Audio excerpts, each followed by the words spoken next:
आज की कहानी अपूर्व अवसर। बिच्छू की मृत्यु बहुत ही दुखदायी रूप में होती है। मादा बिच्छू जब बच्चों को जन्म देती है तब ये सभी बच्चे जन्म लेते ही अपनी माँ की पीठ पर बैठ जाते हैं। अपनी भूख मिटाने हेतु तुरंत ही अपनी माँ के शरीर को ही खाना प्रारंभ कर देते हैं और तब तक खाते हैं जब तक कि उसकी केवल अस्थियां ही शेष न रह जाए। वो तड़पती है, कराहती है, लेकिन ये पीछा नहीं छोड़ते और ये उसे पल भर में नहीं मार देते, बल्कि कई दिनों तक यह मौत से बदतर असहनीय पीड़ा को झेलते हुए दम तोड़ती है।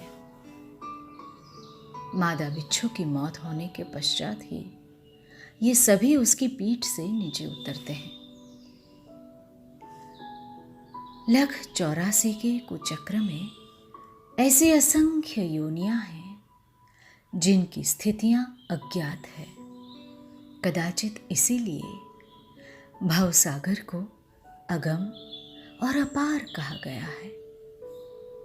संत मत के मुताबिक यह भी मनुष्य योनि में किए गए कर्मों का ही भुगतान है।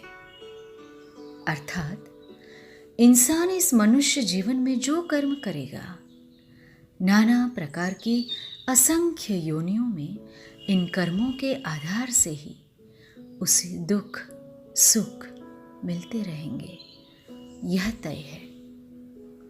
मनुष्य जन्म बड़ी मुश्किल से मिला है।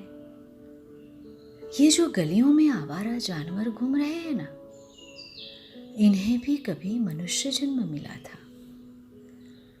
इनमें से कोई डॉक्टर था, कोई इंजीनियर, कोई कुछ और कोई कुछ। इनके गुरु भी इन्हें आत्मचिंतन भजन करने को कहते थे, तो हंसकर जवाब देते थे कि अभी हमारे पास समय नहीं है। वो मनुष्य जन्म हार गए। भगवान का भजन व धन्यवाद नहीं किया, पशु योनि में आ गए। अब देखो, समय ही समय है। बेचारे गली गली आवारा घूमते हैं। कोई धुतकारता है तो कोई फटकारता है। कर्म बहुत रुला डालते हैं, किसी को नहीं छोड़ते। अब नहीं समझेंगे तो कब समझेंगे। आत्मचिंतन कर्म फलों को भी धो डालता है। हम सभी जहां हैं हम जानते हैं, परंतु हम अपने लिए कितना समय निकालते हैं, महत्वपूर्ण यह है। अगर अब भी हमने अपने लिए नहीं सोचा तो दोबारा अवसर मिलना अत्यंत दुर्लभ है। इस मनुष्य पर्याय में तत्व निर्णय करें, यह निश्चित करें कि मैं पूर्ण सुखी जीव तत्व ही हूँ। ऐसा अनुभव करते करते, स्व पर से भेद विज्ञान करते हुए आत्म स्वरूप का अनुभव करें, उसी में रमण करें और अनंत सुखी हो जाएं।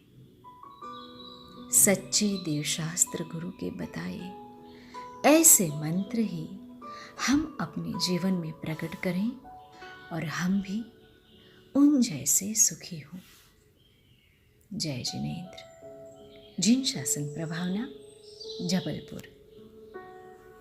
जहाँ तक तुम्हारे पुण्य का उदय है तब तक तुम्हें पूछा जा रहा है, अपने जैन धर्म से दूर होने वालों, जरा करीब से देखो, तुम्हारा पुण्य घटता जा रहा है।